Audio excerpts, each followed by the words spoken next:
मालिक ने वैसे तो ठोक कर कह दिया कि कामी क्रोधी लालची इनसे भक्ति ना होई, भक्ति करे कोई सूरमा जात वर्ण कुल कोई। आपने कभी विचार किया हो, गुरुदेव हमें सत्संग में विश्वामित्र की कथा सुनाते हैं, मार्कंडे ऋषि की कथा सुनाते हैं, और क्या बताया गुरुदेव ने कि एक समय विश्वामित्र तपस्या कर रहा था। इंद्र को चिंता हो गई, अब इसकी तपस्या कैसे खंडित की जाए, इसके तप को कैसे खंडित किया जाए। तो सबसे बड़ा जो दाव है इनके पास में, काल के पास में सबसे बड़ा जो चाल है वो है स्त्री, विषय वासना। तो इंद्र ने क्या किया, उर्वशी को भेज दिया। वो आई अर्धनग्न कपड़ों में, डांस करने लगी, अपनी महक छोड़ दी उसने, और विश्वामित्र के आगे अर्धनग्न होकर नाचने लगी। धीरे धीरे विश्वामित्र की आंखें खुल गई। आंखें खुलने के बाद में विश्वामित्र की उसके प्रति आसक्ति हो गई। दोनों ने आपस में प्यार प्रेम किया, शारीरिक संबंध बनाए, और विश्वामित्र ने उससे शादी कर ली।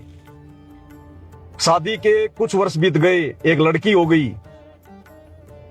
और जब इंद्र ने देख लिया, जब काल ने देख लिया कि विश्वामित्र का तप यानी भक्ति जैसा वो करते थे वो खंडित हो चुकी है, उस समय उसने उस उर्वशी को आज्ञा दी कि अब तू वापस आ जा, तेरा काम पूरा हो गया। तो उर्वशी ने कहा कि ऋषि जी अब मैं चली, मेरा काम पूरा हो गया, ना तू मेरा पति ना मैं तेरी पत्नी, और तू काहे का भगत है, तू काहे का ऋषि जी है। घर छोड़ के निकला था भगवान प्राप्ति के लिए, भगत बना था भगवान के लिए कि मन कर्म आत्मा से मैं पाक और पवित्र रह के भगवान को प्रसन्न करूंगा, और एक औरत के चक्कर में आके तूने अपनी भक्ति बर्बाद कर ली, अपना तप खंडित कर लिया तूने, संभालिए बेटी, और चली गई। अब भाई और बहनों, विश्वामित्र का तप किसने खंडित किया? एक स्त्री ने।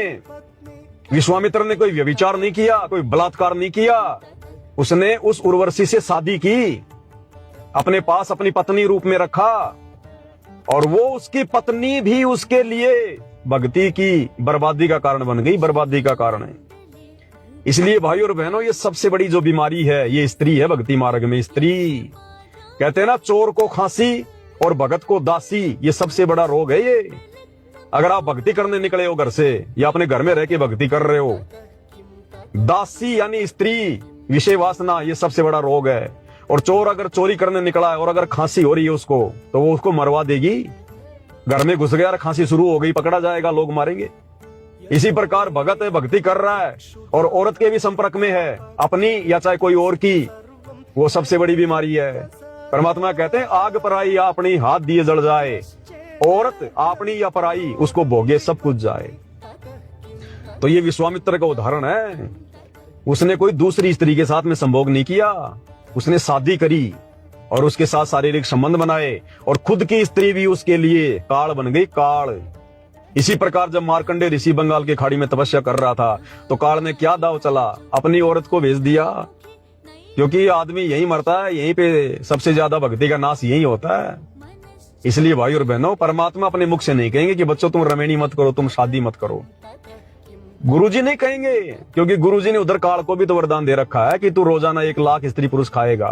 तो गुरुजी अगर मना कर देंगे कि कोई शादी नहीं करेगा, बच्चे पैदा नहीं करेगा, ये तो काल का जाल है, तो फिर काल के लिए बच्चे कहां से पैदा होंगे? इसलिए भगवान ने तो बैलेंस बना के चलना पड़ता है। इसलिए परमात्मा संकेतों में बात करेगा, और संकेतों में तो छोड़ो, गुरुदेव ने तो वाणियों में साफ साफ कह ही दिया, कामी क्रोधी लालची इनसे भक्ति ना होए, भक्ति करे कोई शूरमा जात वर्ण कुल खोए। आग पराई अपनी, हाथ दिए जल जाए, नारी पराई अपनी, भोगे सब कुछ जाए।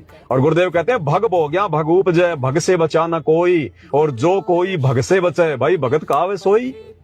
जिस दिन तुम इस गंदगी से दूर हो जाओगे, तब तो तुम एक भगत कहलाओगे।